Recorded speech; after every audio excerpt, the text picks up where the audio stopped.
గురించి అతను మాట్లాడాడు. ఆయన ఆ ఆగ్రహం ఉంది, ప్లస్ ఇట్లాగా దీన్ని కమర్షియల్ గా వాడుకుంటున్నారు అన్నటువంటి కసి ఉంది. ఏది అంతకు ముందు మొట్టమొదటి నుంచి గతంలో కూడా నాకు తెలిసి నేను TV9 లో ఉన్నప్పుడు జాఫర్ ఉన్న టైంలో ఫస్ట్ వార్తలు వేసాడు కొన్ని, తర్వాత నేను వెళ్ళినప్పుడు కొన్ని వేసాం. ఏది అక్కడ గడ్డ ఆక్రమించుకున్నారని, లేకపోతే కనుక ముందు స్థలం అనేటువంటిది, ఇవన్నీ కూడా.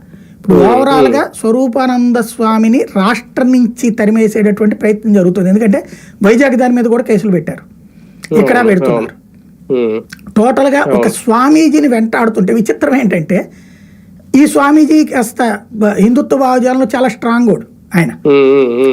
ఓ రకంగా గిరిజన ప్రాంతాలలో మత మార్పిట్లకు వ్యతిరేకంగా గట్టిగా పోరాడినోడు, అక్కడ పెద్ద పెద్ద వాళ్లతోనే పోరాడినోడు. కానీ ఇప్పుడు రాజకీయ పరమైనటువంటి అంశాల కారణంగా టోటల్ అసలు ఆయన్ని ఒక దోషిగా చూపెట్టేటటువంటి ప్రయత్నం జరుగుతోంది.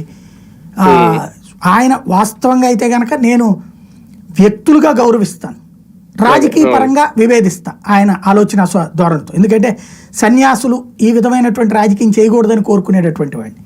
కాకపోతే ఆ కారణంతో అసలు ఒక ఆశ్రమ ఉనికికే భంగం కలగ పరిస్థితి తీసుకురావడం అనేది కూడా కరెక్ట్ కాదు.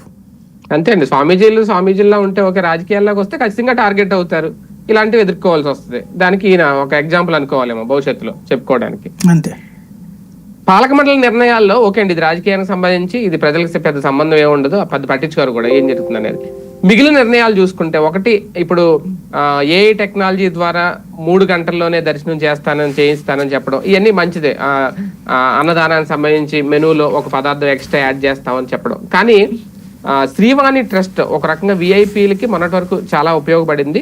ఇప్పుడు దాన్ని తీసేస్తానని చెప్పట్లేదు, కానీ పేరు మారుస్తానని చెప్పడం, అక్కడ మార్క్ రాజకీయం అన్న కనిపిస్తుందా? దాని మీద అకౌంట్లు కూడా ఏదో కంప్లీట్ గా టీటీడీకి సంబంధించిన అకౌంట్లకే మళ్ళీ ఇస్తాం, ప్రైవేట్ బ్యాంకుల నుంచి అనుకుని కూడా చెప్పారు. దానికి ఇందులో 3 పాయింట్లు మీరు అడిగిన